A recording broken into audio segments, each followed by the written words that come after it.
got one coming up in the fall that you can all also volunteer for. Students included, high school students can also volunteer for. At a certain age, they do need their parent or guardian with them, or they at least need permission from the parent or guardian. But we definitely provide those for everyone. And one other thing we do, we take care of our infrastructure. So our reservoirs, our percolation ponds, things of that nature to help sustain and conserve water. So moving on to our safe, clean water and flood protection program. We have 5 main values and priorities that we definitely ensure. So one thing that we ensure is a safe and reliable water supply. We help reduce toxins from the waterways. We protect water supply from earthquakes and natural disasters. We restore wildlife habitat. And actually at the Purification Center itself, if you ever come for an in-person tour, we have a open space protected wildlife habitat area right next to it. And it's just that. We do not tamper with it. There's certain maintenance that needs to be done over there as far as water is concerned, but that land is strictly for the wildlife habitat, just trying to preserve the environment, because we need plants, we need animals to live their lives and do what they do, because it also helps us, it benefits us as well. And lastly, provide flood protection for homes, businesses, and schools, as we discussed a little earlier. So who do we serve? As you can see here, we serve nearly 2 million residents in 15 cities. We serve about 4,700 well owners, and the Water District provides wholesale water to 13 local water providers who use our groundwater basins along with other sources to deliver drinking water to homes and businesses in the county. Good thing to note. So moving on to the Santa Clara County's comprehensive water system. Do not get too confused by this map here at all. I'm gonna tell you a little bit about it. So here's a map of our water system. Here in the South Bay, we have about 10 reservoirs that we pull water from and 4 water treatment plants. There's the Santa Teresa water treatment plant, the Recanado water treatment plant, the Penitencia water treatment plant, all of which go into our drinking water systems. So what you're gonna learn about today, our Purification Center, right now is not servicing the purpose of drinking water. It's strictly for recycled water usage. The 4th water treatment plant, as I explained, is the Purification Center. And in the future, we'll talk about that, Blanca will talk about that, or one of us. In the future, we are looking to use this as a drought-resistant system to enhance our water supply, our drinking water supply in the county, so we don't have to rely on so much imported water. The red pipes represented here are the imported water, speaking of imported water, from the Hetch Hetchy Reservoir. The orange pipes represent imported water from the state and federal water project through the Delta conveyance system. And the green pipes bring treated water out to our retailers, as I spoke upon a little bit earlier. So now let's talk about a little bit where our water comes from. Where does our water come from? And this is probably one of the most important things to get from our presentation and remember, because this is the basis of the Purification Center itself and why it exists. So as you can see, we get 30% of our water locally. This consists of water that is either stored in our groundwater aquifers, which is found there, which is naturally, and the water is captured in our reservoirs by way of precipitation.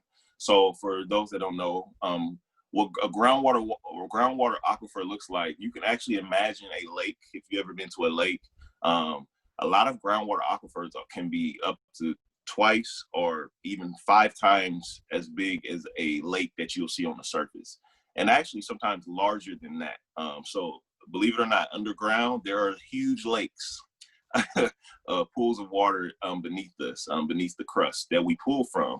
Very important for our water supply. And the water gets there naturally, just through nature's natural cycle, precipitation, and the water secretes into the ground and is absorbed and stored underground. And we use this water a lot.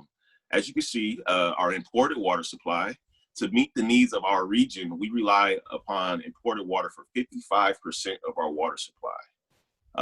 40% of this imported water is from both the state and federal water infrastructure projects, and the other 15% is from the Hetch Hetchy pipeline. However, the imported water supply is affected by drought and climate change. And this is huge because more than half of our water comes from out of state in different places. And so whatever happens if that water supply is cut off even a little bit because of drought and climate change, we have to be able to sustain ourselves as a county and not have to, and try not to rely so much on the imported water, so that we can definitely meet the demands of all residents in the Santa Clara County. And then our recycled water supply, 5%. This is treated wastewater that you'll learn about today. We use this water for agricultural and industrial purposes. And then we are actually planning to increase this by 10%, as we'll also talk about later. And by the way, and 10% of conservation is the last 10%, that's lastly. And of that water is conservation, and is our efforts to save water. So something everyone can actually help with at home. So just conserving water, just different ways of conserving water. You know, what we tell the kids so they can understand, have a better idea of what we're talking about. So I'll ask the kids, hey, when you use the bathroom, do you need to flush the toilet 10 times? And they'll say, no. I'm like, exactly. Only flush the toilet as many times as needed, right? Even showers. Do you need to take an hour-long shower? No. Okay. So 10 minutes, up to 10-minute shower is good enough. 5 to 10-minute showers is appropriate. Now, of course, if you're washing your hair, doing other things, it could take a little longer, but it's all about mediation. Not to say every one of your showers has to be short, but just shorten down your water supply. Even just brushing your teeth, not running the water consistently while you're brushing your teeth yourself. So things to just keep note of. Valley Water offers rebate programs, drought-tolerant plants, low-flow shower heads, and stormwater captures to help you conserve water at your home. And big emphasis on the low-flow shower heads and things of that nature. We do have things that can help you limit the flow of water, so you're not using as much water throughout your daily living. All right, now we're going to move on to the risk to our water supply reliability. We are facing many challenges in having a reliable water supply. We were just in a severe drought not too long ago, and we need to be aware of what we're doing in our community and in our ecosystem. So check out this picture, everybody, of this Lake Oroville versus in 2011 versus 2014 Lake Oroville. Is almost not believable. It's pretty unbelievable, just in a matter of 3 years, that you can have such contrasting images, right? And so these are some things that we want to help prevent as much as possible and conserve water. And because of climate change, some of these phenomenon are not necessarily avoidable. So we have to do things to help sustain ourselves. So climate change, as I said, is another factor. And we rely on our snowpacks, but they're melting too early due to so much warmer weather patterns. And for example, warm winters, warmer springs, and the snowpack is not lasting throughout the summer months when we need it most. The Silicon Valley's population is expected to continue to grow at a rapid pace. It is Valley Water's job to ensure that we have clean, reliable water supply to meet the growing demands.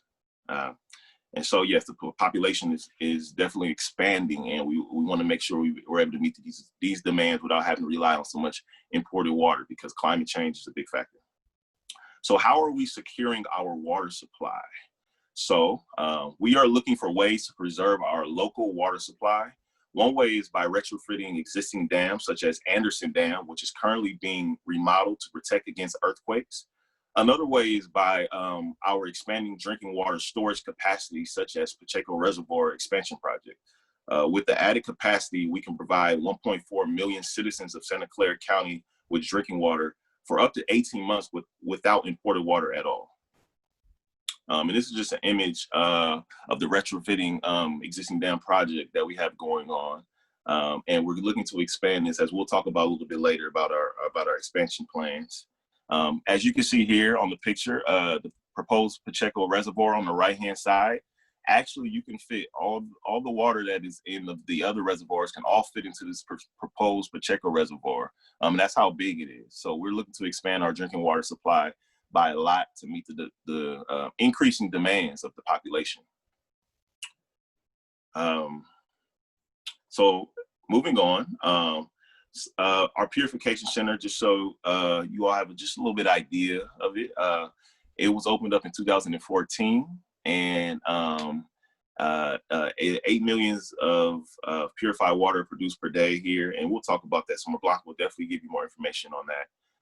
And once again, it was really a pilot to study the reuse of water, so recycled water, and hopefully for later on using as a method to sustain ourselves. And you know, this could be, for a lot of people, this is kind of difficult to digest because the source water for the Purification Center is wastewater. However, as we've explained, nature's natural process is to cleanse even wastewater itself and use it. The water that we use today has been used for years, since the beginning of time. Water is not created. And so this is just a way to help speed up nature's natural process. All right, so let's talk about our chart that we have here. So this pretty much explains a little bit what goes on at the Purification Center. So there's this thing called total dissolved solids, and that's, we shorten that up by saying TDS. So when we say TDS, we're referring to total dissolved solids, and basically it's the solid content or the salt content in water, in any body of water. So as you can see on the right-hand side, seawater tends to have the highest concentration of TDS. So does wastewater as well. And so we're going to talk a little bit more about seawater later on, and why it's, you know, the difficulties that we can have with seawater and excreting the salts out of that. But as you can see, left of the seawater, we have the 800 TDS bar, which is, this is essentially the water that comes, is at this point, this water is called secondary water. So when the wastewater facility treatment plant that the Purification Center water that it receives from, when the wastewater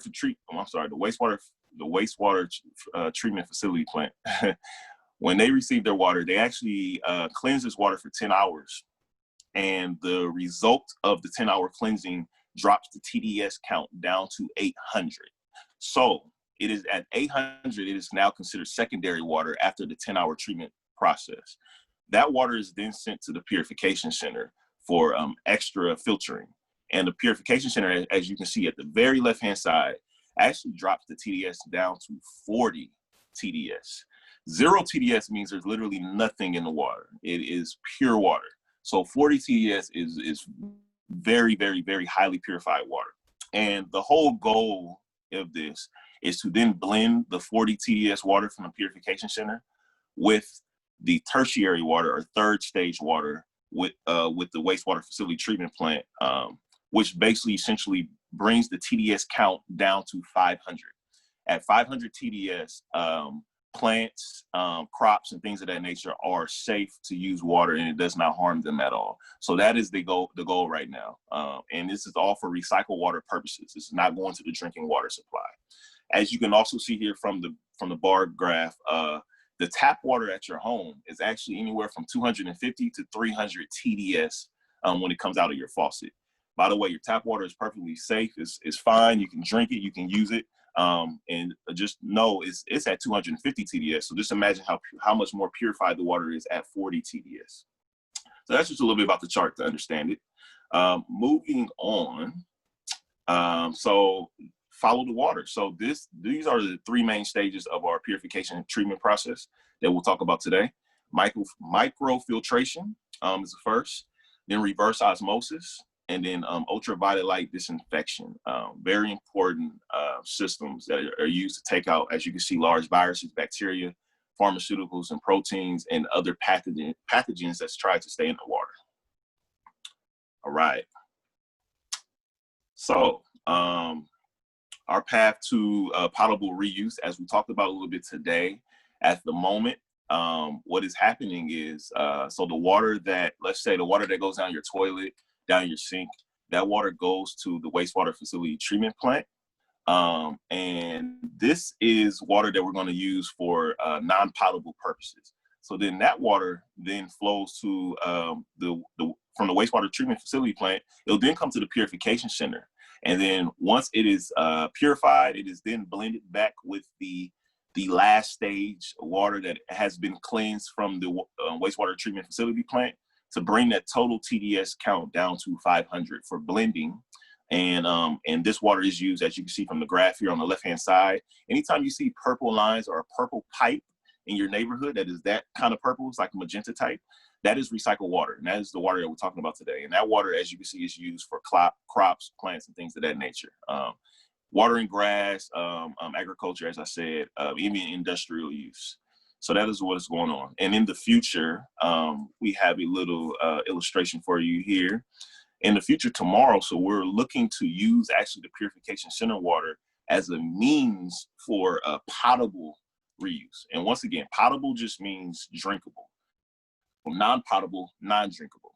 At the moment, this water that we're talking about today is all non-potable, not for drinking water use purposes. And in the future, there's two ways that we can make this potable. We can either send it directly to our, straight from the purification center. It'll then go to one of our water treatment plants that deal with drinkable water for further cleansing and things of that nature, just to make sure nothing was put into the water in between, which won't happen, just to ensure it. But also another way that we can use this water for potable means is actually send it to one of our percolation ponds, which what a percolation pond does is the water is there, and the percolation pond is man-made and is made for the water to secrete into the ground naturally. And what happens when this process happens is that the vitamins and minerals that were stripped out of the water during the filtering process is then re-added back to the water. So things in the ground that naturally will get into the water normally is then put back into the water, and is actually more its TDS count will be a little bit higher, but it's actually a better, healthier water for us to drink and use. And this water will come directly to your home after that. So that's what we're looking for in the future. We'll talk about it a little bit more later. But now we are going to go ahead and get into our walking virtual tour. And so prepare yourselves. I would like to introduce my colleague, Blanca, and she's going to go ahead and take the mic from here. So it's on you, Blanca. Thank you, KJ. All right, thank you for all of that information, and thank you and welcome virtually to our Silicon Valley Advanced Water Purification Center. I know there's probably lots of questions that are bubbling up, and that's great. We will have a Q&A answer at the end of our session.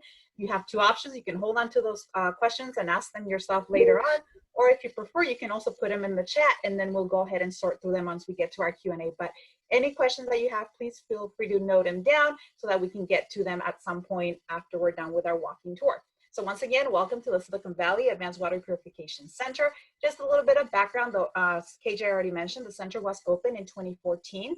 It is a partnership between Valley Water, the city of San Jose, and the city of Santa Clara. It took about 7 years to complete at a cost of about $72 million. The center is located in the Alviso neighborhood in North San Jose. So on this photo that you're seeing on your screen right now, that road that goes from one corner to the other, that's Zanker Road. The center is located on the bottom right-hand side of your screen. That's the Silicon Valley Advanced Water Purification Center. And as KJ also mentioned, the center currently is producing about 8 million gallons of advanced purified water daily, or can produce up to. And this water is produced from secondary treated water that comes to us from the regional wastewater facility, which is the facility that you can see on the photo on the upper left-hand side, above Zanker Road. That is the regional wastewater facility. So it's just coming right across the street to us. Currently, the advanced purification, or the advanced water that we are producing, is only being used to enhance recycled water. So once again, the purple pipe system. However, the long-term goal is to explore and move towards potable reuse of this water. Once again, we're currently working towards that end. However, the water that is currently being produced is only being used for recycled purposes. Now, what we'll do right now is we'll actually follow the water through the plant, so you can get a closer look at what the process that the water undergoes on its way to becoming advanced purified water at the Silicon Valley Advanced Water Purification Center. So When water comes to us, secondary treated water from the regional wastewater facility, it flows to us via gravity and arrives through these 4 intake pumps. At the time that the water leaves and comes to us, it has already undergone 10 hours of treatment before it even enters the purification center. We will also pre-treat it before it starts the stages of advanced purification. So at this intake pumps, there's a total of 4 of them. 3 of them are on duty, 1 is on standby. Water will be pressurized to 40 PSI. And this is so that we can actually enable the water to move through our system. Before the water is sent to the first pre-treatment process or to the pre-treatment process at the Autostrainers, chloramines are added to control for any biogrowth. At the Autostrainers, the dirty water will flow in through the center of the vessel or the mesh cylinder and flow outward. Large suspended solids that are found in the water that could potentially damage the microfiltration system will be caught inside of the wire cylinder, and the filter water will flow outward. At this stage, anything larger than 300 microns will be caught. So we're talking about roughly the diameter of a human hair. And so this is the cylinders that we're talking about, that the water flows into the middle and then pushes out. The caught contaminants will actually be sent back to the wastewater treatment facility for reprocessing. This all in an effort to recapture as much water as we possibly can. The water that does make it through the Autostrainers then is ready to move on to the first stage of purification, which is microfiltration. So to learn a little bit more about this process, we're going to watch a quick video. But before we do that, this is what the facility looks on the inside. So that we'll go through all of the stages. So this is what you're looking at. Sorry, I can't tell my left from my right ever. So on the right-hand side, those tall vessels that you see, that's our microfiltration station. Directly across from that, you have the reverse osmosis processing station. And then at the very back, the light blue area that you see towards the back, that's going to be our ultraviolet disinfection station. And so we'll talk about each of this right after this video.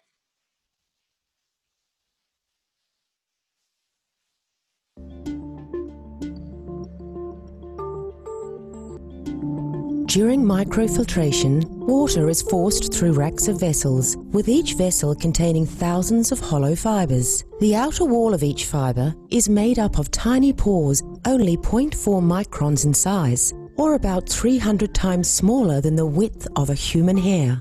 The fibers filter out microscopic particles such as silt, protozoan cysts, bacteria, and even viruses. Microfiltration vessels are backwashed every 30 minutes to remove any buildup of particles on the membrane walls. The backwash water is returned to the pre-treatment tank for reprocessing. This helps the plant recover a higher amount of pure water.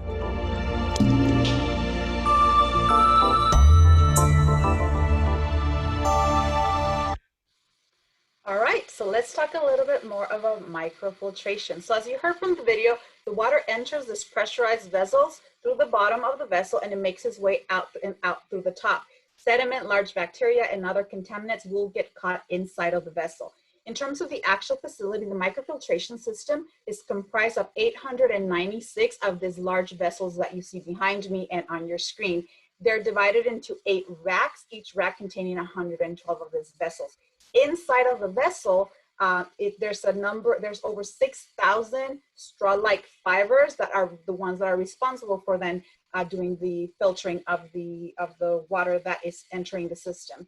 Now, in order for that water to make it out of the system, it's an in-out process. So what that means is the water enters to the bottom of the vessel and it has to squeeze through the walls of the fibers in order to make it inside of the fibers and then flow out. So only things that are 3,000 times smaller than the width of a human hair actually can get through this membrane wall. So we're talking about a lot of the contaminants will actually be filtered out at this stage.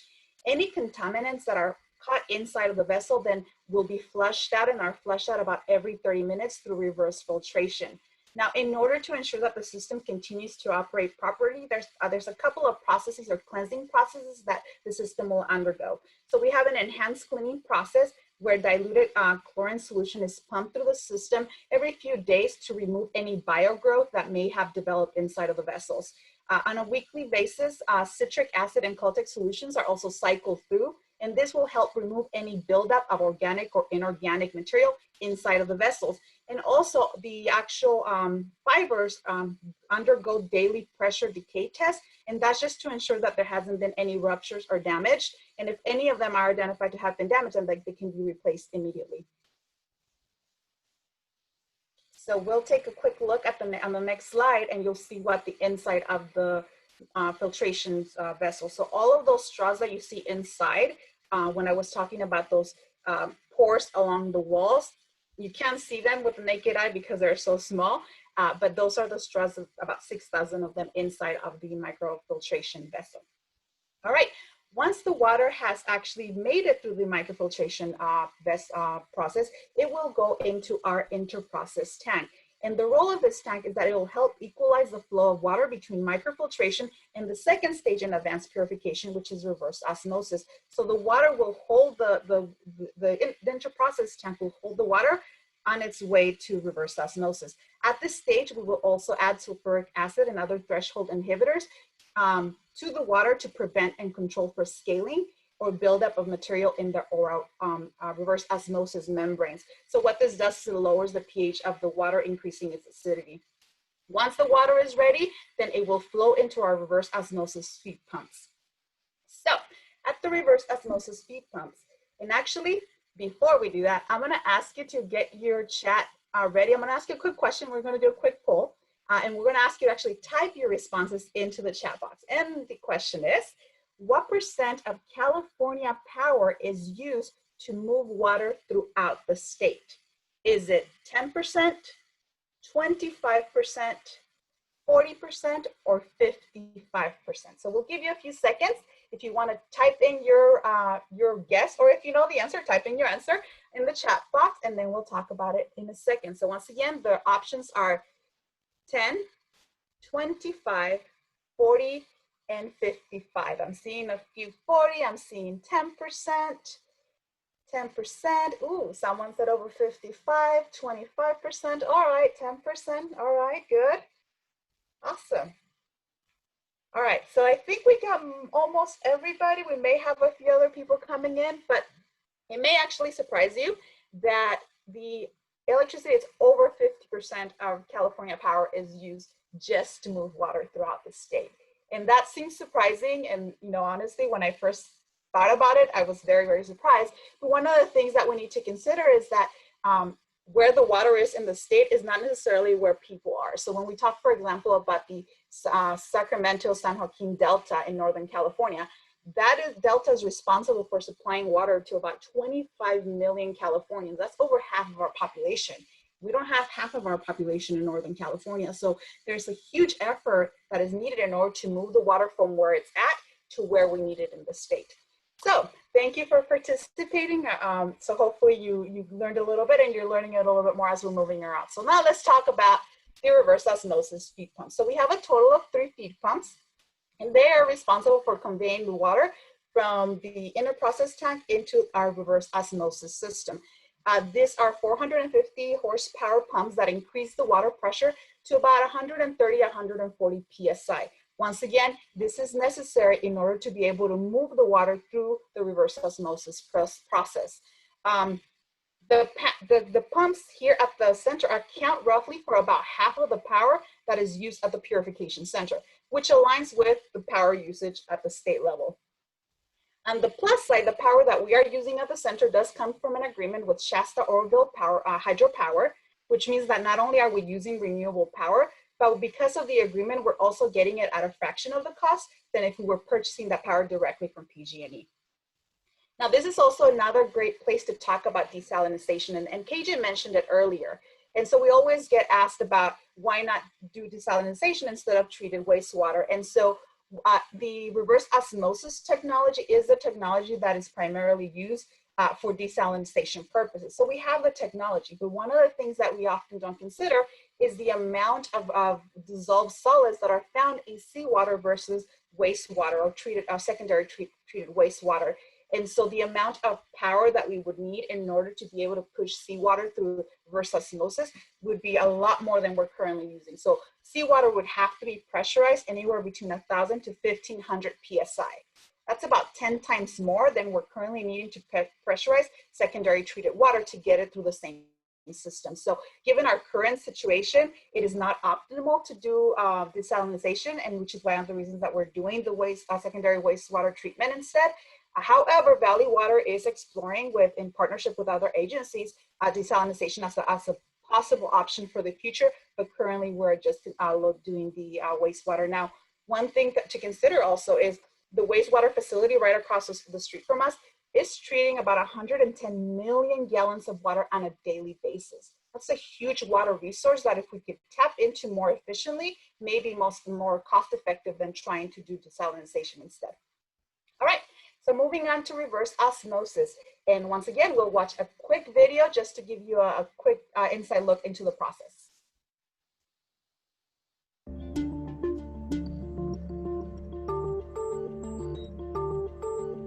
Reverse osmosis works by forcing water through a special plastic membrane sheet to remove compounds such as salts, organic compounds, microorganisms, viruses, and pharmaceuticals. Rolls of membrane sheets are wound into cylinder-shaped elements. There are several elements inside each long-pressure vessel. As water enters the vessel, it flows over the membrane surface as it moves from one end of the vessel to the other. The membrane layer is extremely thin.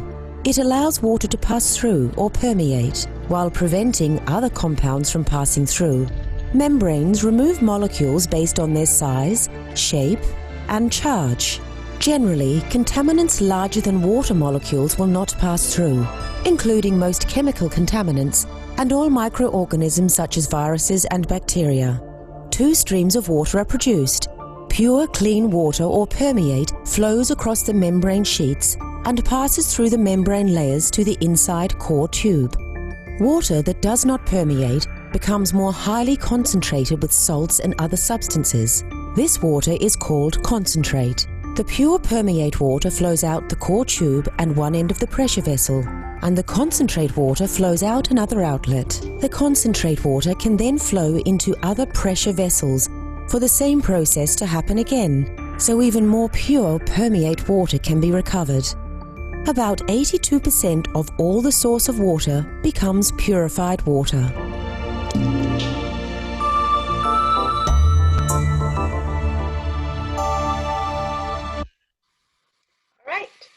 So you've learned a little bit about reverse osmosis. So let's talk about our system here at the Silicon Valley Advanced Water Purification Center. So physically, the system is divided into 3 trains.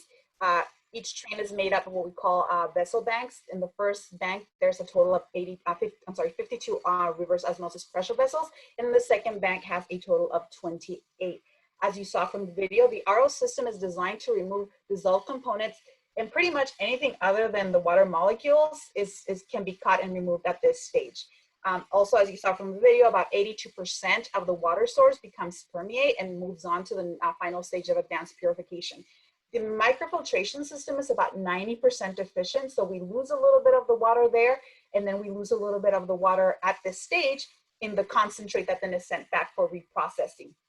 And so, as I already mentioned, concentrate, meaning the water that's more high in contaminants that were removed through this process, will be cycled through the system again for reprocessing, all in an effort to recapture more of that water. But any of the concentrate that doesn't make it through the system will actually be sent back to the regional wastewater facility for blending with tertiary treated water from their system. The reverse osmosis process is the primary process used currently worldwide for bottling water, as well as the production of baby food.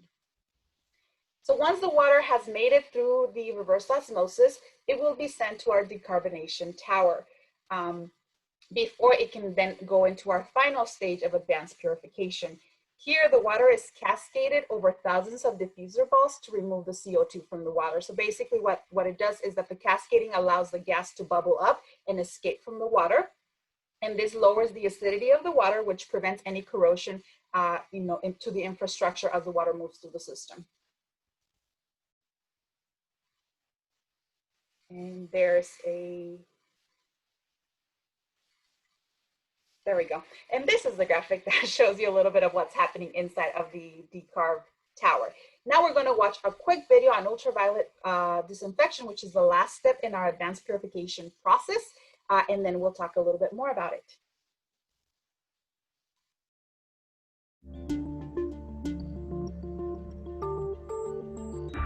The next stage is ultraviolet light and advanced oxidation. The water is dosed with hydrogen peroxide and is exposed to strong UV light.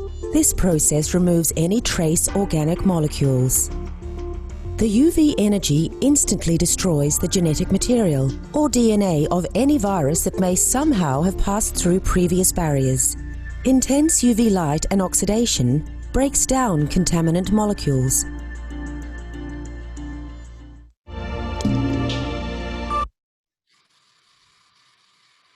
All right, so once again, UV disinfection is really that extra layer of safety just in case any active contaminants might have made it through the first 3 stages of advanced purification. This station is organized into 6 trains, 5 of them active, 1 on standby, each containing 2 reactors. The actual reactors inside of them, each of them has 40 high intensity UV light bulbs, and you'll see a photo of that shortly. And basically the water flows into the reactors and is exposed to the UV light for 30 seconds to deactivate any remaining compounds in the water. And once again, just as that extra layer of safety. As an interesting note, UV disinfection process is actually 20,000 times more effective than boiling water. And boiling water is a pretty standard accepted process to disinfect water and make it safe for drinking. So this process is actually 20,000 times more effective than boiling water. So once again, that extra layer just to make sure anything that may have remained in the water is taken care of at this stage. Now, as Valley Water moves towards potable reuse, advanced oxidation will be added to the disinfection process of the plant, which will allow us to meet state drinking water standards. This process adds small amounts of hydrogen peroxide to the water to boost the disinfection process. And once the water has cleared our ultraviolet disinfection station, then we'll go to our final kind of station, although no treatment really is happening at this point. It's our finishing tank. So our finishing tank is where the water goes before it is sent to the regional wastewater treatment facility for blending with recycled water. So we're not doing the blending ourselves. We're just sending the water back across the street for that process to happen. If any of you have driven around this area, you may have noticed this 2.5 million gallon tank while you were driving down the freeway. So one of the things though that I have not mentioned up to this point is that the plant is actually fully automated. And so what that means is that we do have 2 plant operators on duty during the day, 7 days a week, but the plant itself is automated and remotely monitored. The finishing tank serves as that trigger to let the plant know when it's time to start producing advanced purified water and when it's time to stop. So basically, based on the level of water in the tank, that when it drops below a certain level, that will trigger the start of operation so that we can start producing more advanced purified water. Once the water reaches a certain threshold, then it will stop operations. So the water that we're producing at the Silicon Valley Advanced Water Purification Center is completely driven by demand. So in the summer months, when there may be more demand for water, the plant may be operational for more hours out of the day, as opposed to the winter when we may not need as much water, or there may not be as much demand for that water. Now, once again, as we mentioned earlier, the Advanced Purification Center can produce up to 8 million gallons of advanced purified water per day. But once again, it may not be producing that much every day just because the demand is not there. So this is pretty much the end of our facility. I'm going to turn it over back to KJ, who will give you a bit more information before we wrap up our session, and we're opening up for questions. Thank you for visiting. Thank you, Blanca, for that elaborate tour. Once again, if you guys have any questions, please find your chat feature, and we'll open the floor for questions very shortly if you also want to verbally save them.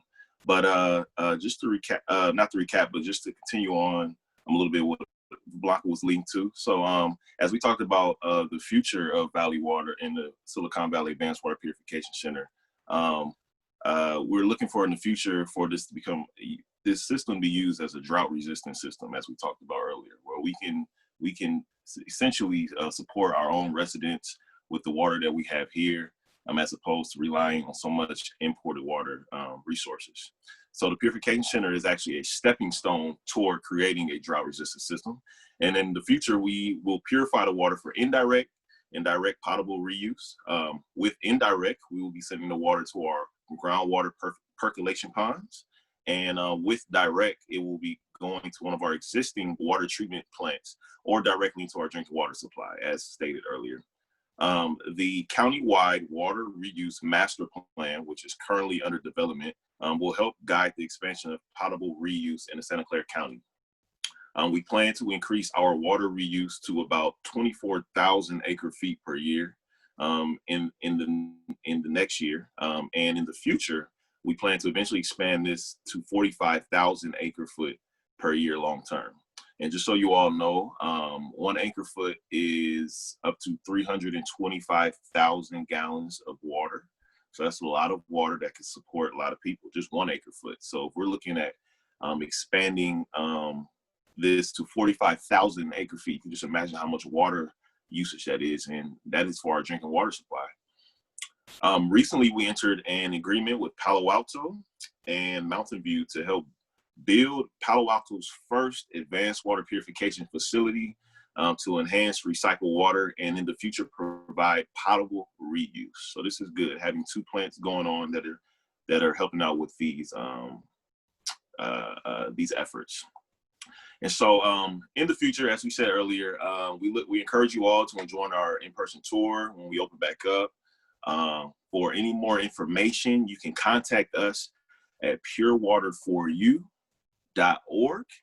And we have a scanning barcode here. We want you all to please take a survey of the tour you had today. We want to hear feedback. We're always looking to improve, and we want to make sure when you leave here, you have a clear idea of what's going on at Valley Water and as far as the Purification Center process and plans for the future.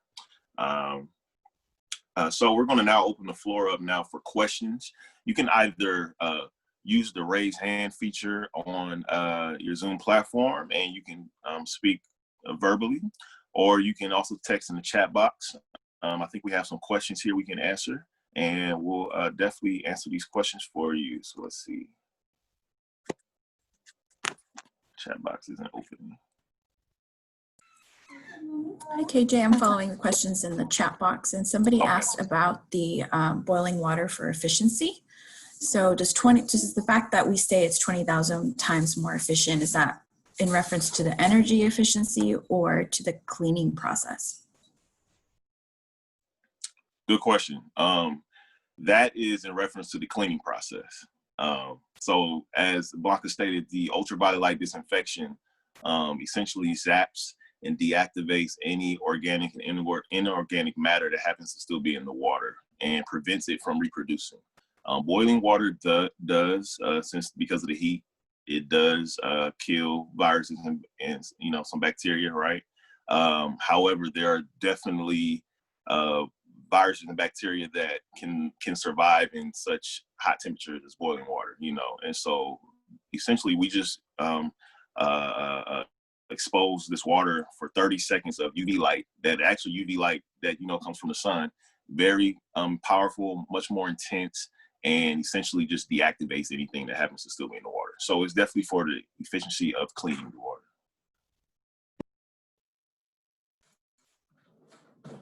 And somebody asked, what is the concentration of H2O2 used for purification? I'm sorry, can you repeat that, Gina? Yes, what is the concentration of H2O2 used for purification? My chemistry is rusty, but I'm thinking that might be hydrogen peroxide. Oh, is that for the, I'm sorry, was that question for the oxidation? I think my speakers are going out a little bit. It could be. Okay. Yeah. So if it's in reference to the advanced oxidation that we're going to be implementing into the purification center, yes, that is hydrogen. A little bit of hydrogen peroxide will be added to the water to help oxidize the water a little bit, and that's actually a mandate from the state, so that our water can be, the purification center water can be used as potable. And that's all based on where the source of the water is from. So since the source of the water for the purification center is actually wastewater, different demands and requirements are needed for it to be passed, as opposed from our other 3 water treatment plants. Their source water is not from a wastewater source. It's actually from other, streams and reservoirs and things of that nature. So it's just a way to make sure everything is taken out of the water that needs to be taken out of, out of wastewater. So what is the concentration, like for the 1% or what percentages?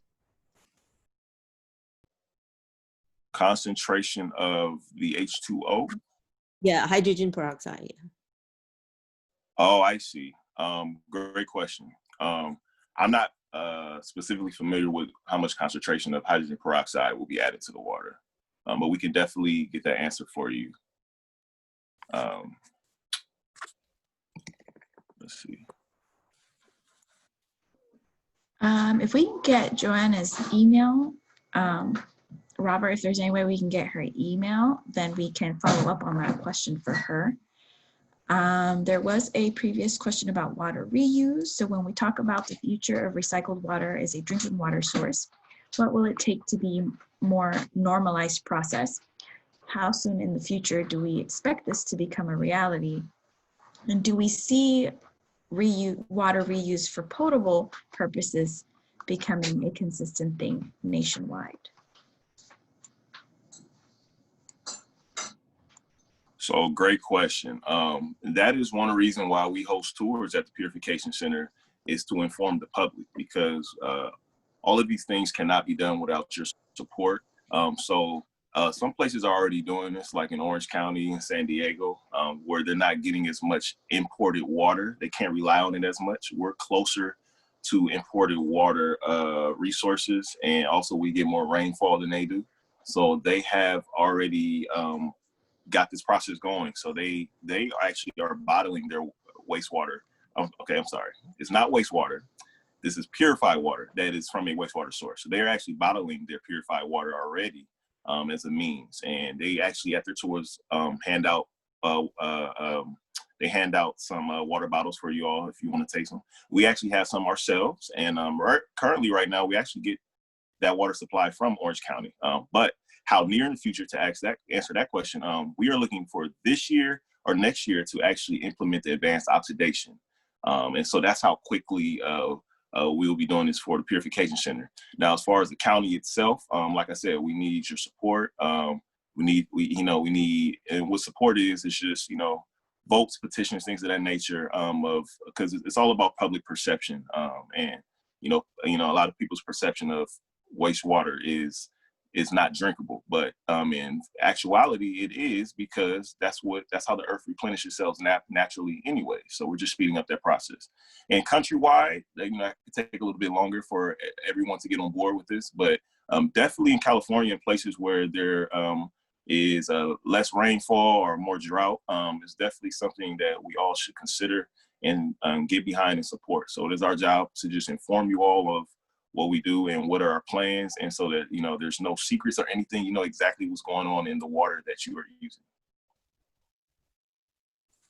Thank you, KJ. And I'm just going to add to that question in terms of what do we need for it to become a normalized process, because this is some of the things that we're exploring in our countywide water reuse master plan. We're also evaluating what kind of infrastructure we need. So the amount and the scale of the piping systems that we would need, injection wells if we're planning to put it into our groundwater. Additionally, in California, there aren't exactly any state regulations yet for how to directly. Earlier, KJ talked about direct potable reuse versus indirect potable reuse. There are no state regulations for how to use it for direct potable reuse just yet. And we're told, as a water agency, we're being told that the state is going to roll these regulations out in 2023. So these regulations pertain to the amount of purified water that we can put into the systems directly, and possibly it could include other kinds of quality water regulations. So we're a few years out from it, but like KJ mentioned, we hope that with our educational efforts, we can raise support in the community to advocate to these lawmakers that we need this sooner. We can't afford another uncertainty with another yet record-breaking drought as climate change risks become exacerbated. And let's see, somebody asked, if it's true whether more than 50% of the electrical power consumed in the state is used for moving water, or does that 50% mark mean power just generated in California? So consumption versus generation, it seems to be the question. So yeah, a little over 50% of the electricity usage is not only just for moving water, transporting water, like supplying water, but also to treat the water and heat water in industrial usage at homes, in factory, or that's industrial, in any other form in California. So it's not just for moving water, but it's also for treating, heating, conveying water, things of that nature. Also, and I know it does seem, sorry, go ahead, KJ. No, I'm there. I just wanted to say, I know it seems like a very large number, but water is very heavy. And there are a lot of parts in our state where water isn't naturally flowing down. We have to pump it. And then we have to use these massive pumps, which take all of this energy consumption to move it in different parts around the state. So it does seem quite high, but it is a very complicated thing to move water around. Not seeing any new questions. Oh, okay. So Joanna asked about these green microorganisms in tap water, and I tried replying to you via the chat earlier, Joanna. She's asking particularly about water in Los Altos. I mentioned about a quarter of the water supplied in Los Altos is well water, and the other 3/4 is similar to the sources used in other cities in Santa Clara County. And so that's a combination of water from our local reservoirs or imported water. I've got your email, so I can hunt a little bit more down about the specific sources if we have that information in our agency, but California Water Service might be able to have more of those specifics. At either rate, I'll follow up on that question for you. In terms of the green organisms that you're seeing, it could be something related to what's in your pipes.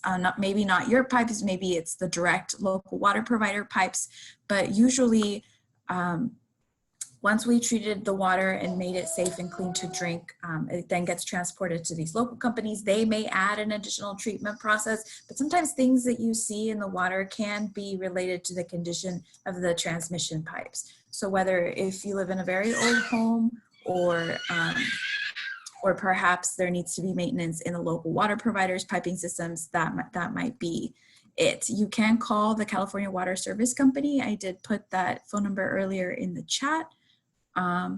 Or you can just go to their website. They don't have it. It's the California Water Service Company. I will follow up with you on the exact source of the water though. Shri has asked why people still use water filtration systems at home. And is it that during transportation via pipes, the water delivered to home has lost its purity? So that was part of the answer that I gave Joanna. There are times when the transmission pipes do impact the quality of the water. But Shri, to answer the first part of your question, a lot of people use water filtration systems at home for pure aesthetics because they don't like the taste of tap water. Sometimes if your water is more well water, it could be harder, meaning it tastes a little more different because it has more minerals in it. That doesn't mean it's not safe enough to drink. It's just an aesthetic thing. We do recommend chilling tap water if you drink it straight from the tap, but it is kind of a personal thing. that might be all of our questions, unless anybody has any other questions. Thanks, everyone. And these are some really awesome, engaging questions. And thank you to KJ and Blanca for our tour and for giving these answers. Of course. Can I add one more thing to the filtered water? Just so you all know, like a Brita filter will drop the TDS count. Like I said, your tap water can be anywhere from 250 TDS to 300. The Brita filter will actually drop this TDS count down to around 150. So, like I said, the tap water is perfectly fine. It's drinkable. And yes, depending on where you're getting your tap water specifically from, because of the pipes and things of that nature, it could give the water a certain taste if that's the case for you. And so, yeah, as Gina said, the filters often will help with the taste of the water, but it does take some of the things that come out of the water, like that you'll get from the groundwater or from the pipes, but it's not harmful to you at all.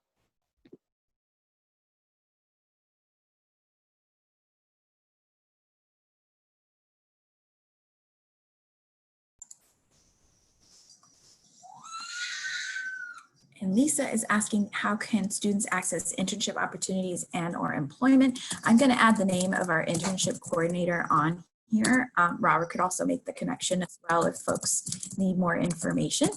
But we do have some awesome summer internship opportunities. I'm not sure what those look like in the current pandemic situation. But if you contact Laurel Hanchett, she might be able to provide some more information. I am going to stop sharing my screen because I do believe we have some kind of breakout room questions coming up. The other thing also, if I can just make a shameless plug for all of your teachers, is that we do offer the Silicon Valley Advanced Purification tours virtually as private tours for groups. So if you're interested in having your class visit us, please feel free to reach out to us, and we'd be happy to schedule something similar to this for your class. You know, once you're back in session and depending on what your circumstances are, but we do offer them as private tours as well.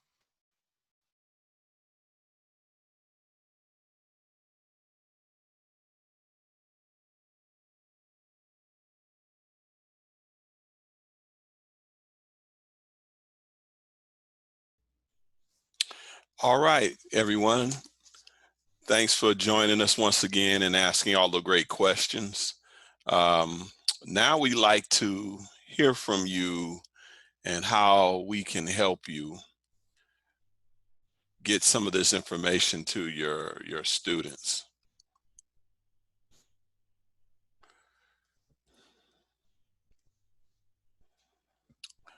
So we just have a couple questions, and there may be a few other questions that are generated from our discussion, but we want to have a candid conversation about how we can help you. And so the first question is, what kind of resources should we offer in order for you to bring the water sector into your classroom curriculum?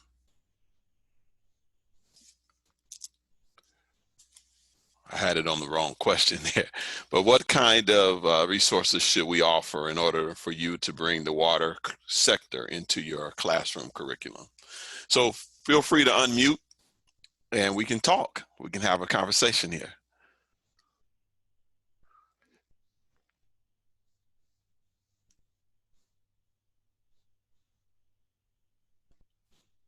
So I just unmuted myself.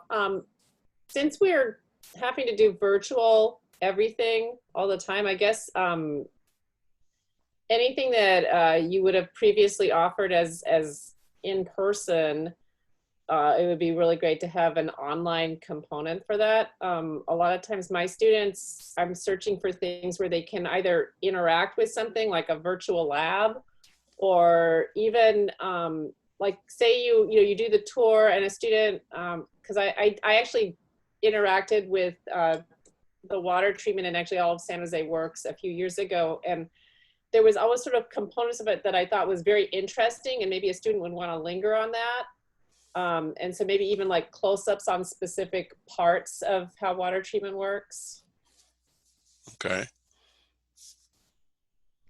Yeah, I also, I took my class of students to visit the City Hall presentation of Waterworks, and they were very interested. And then actually I learned that different counties have different, you know, way of dealing with water treatment. So is there a possibility that I can invite you to my classroom, you know, for via Zooming anyway. So if you can come and present that to our students, you know, at their level, that would be great.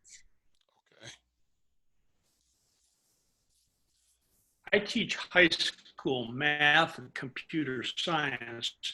One of the things I'd love to do is be able to tell my kids there's some real applications to things like these rational polynomial functions, which can be seen as perhaps transfer functions for processes out in industry.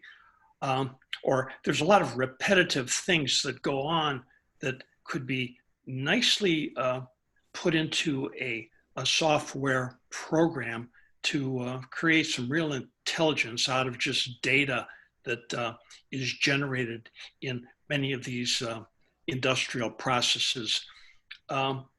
Is it possible, you know, to be able to provide us some stuff to work with, maybe some simplified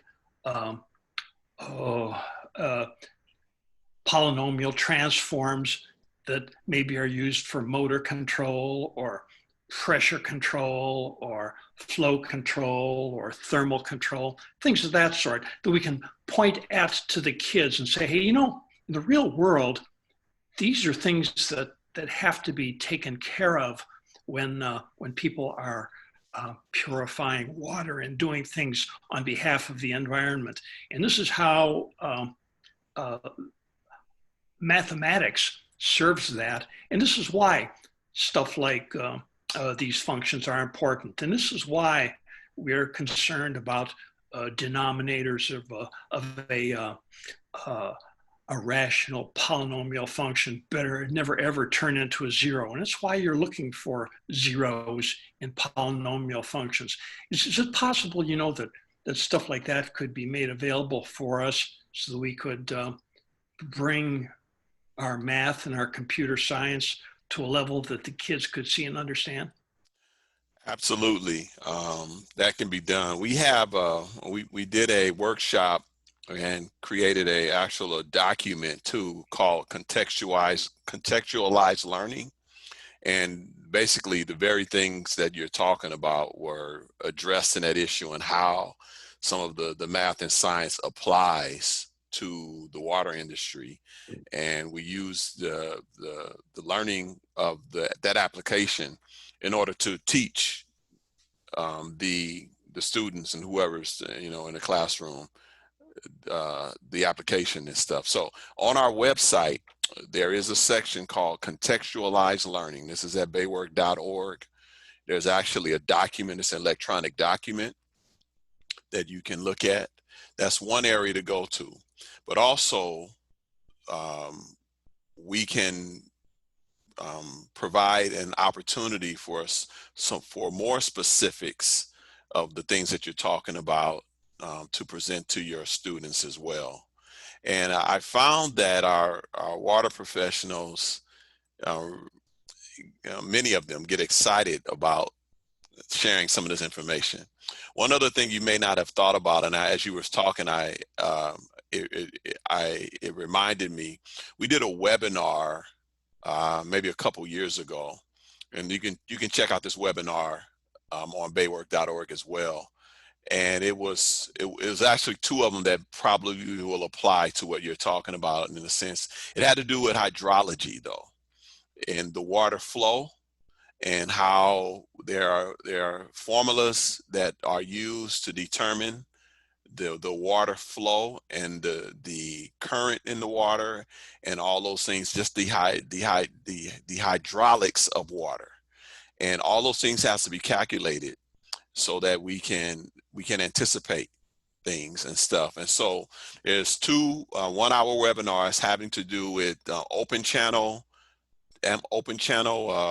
hydrology, and then there's another one. It's called hydraulic something. That's just escaping me the title of it. But We have, I think, 6 webinars there, so it won't take you long to find it if you look under webinars on our website. And you can see some examples of formulas being used in the water industry.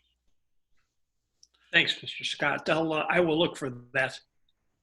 Yes. And what school are you at, John? I teach at Yerba Buena High School in San Jose. Okay.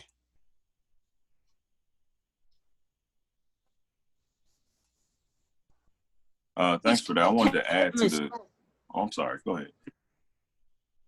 I teach chemistry, and I've been testing water with the kids, and then during drought, the pH is really high.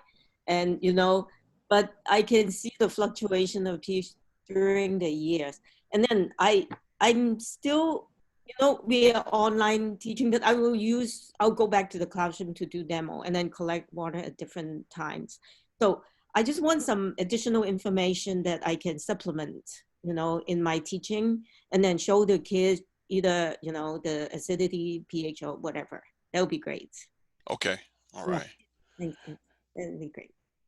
And feel free. And where do you teach, Joanna? I teach chemistry. At what school?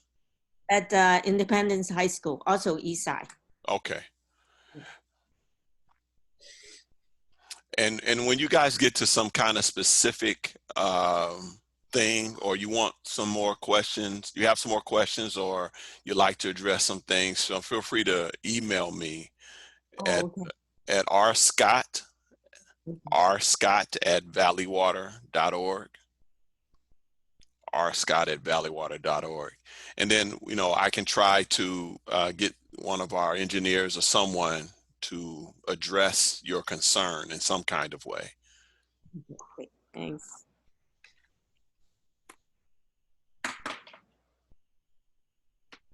Any other thoughts about what kind of resources could we offer in order to bring the water sector into your classroom curriculum?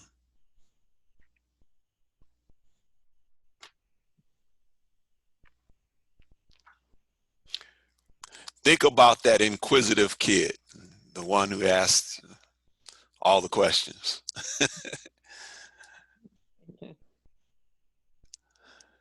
Does your website have any articles?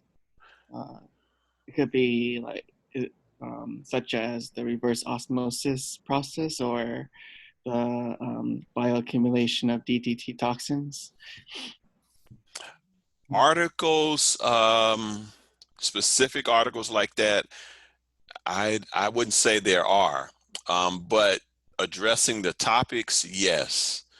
And I didn't say this earlier in the workshop today regarding, because I said I could talk for hours about all the things that we do. But basically our model, BAYWORK's model, is to provide information about the industry for free. Oftentimes the stuff that we provide, other organizations charge for it. So everything we do, every workshop, every webinar, every whatever, we post presentations, some videos, and the materials for all of that on our website. So since 2009, we've been putting stuff on our website. Is full of stuff. And so you can just kind of sift through there and see, look at the topics, and we're dealing with topics throughout the industry. They can be HR related topics, they're science related topics, they're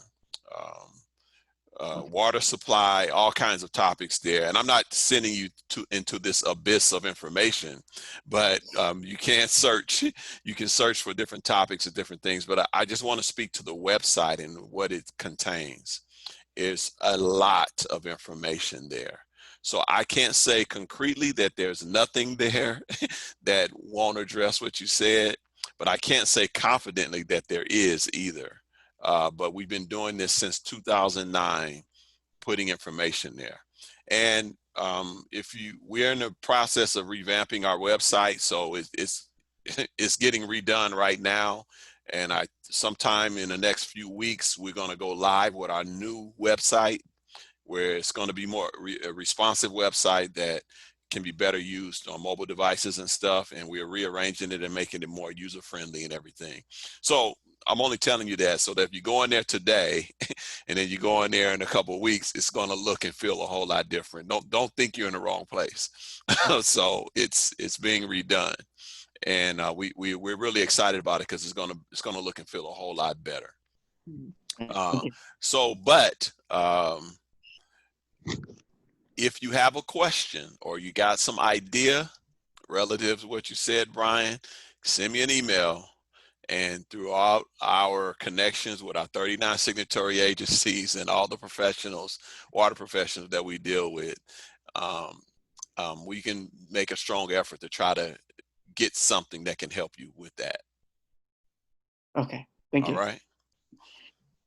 Again, my email is rscott@valleywater.org. rscott@. And you can also email BAYWORK as well. And you can contact us through the website as well.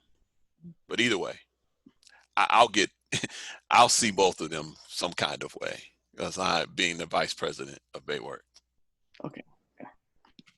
But I'm because my job is Valley Water, I'm going to take more specific interests for serving the area in which I work in. And I know our agency wants to provide information for our locals, schools and students. Did I write your email correctly in the chat box? Let me check it.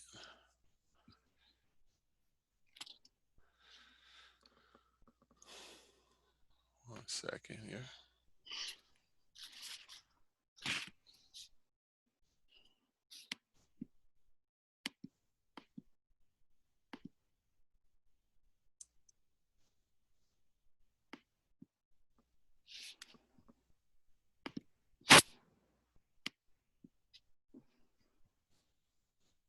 That is it, Brian. Thank you.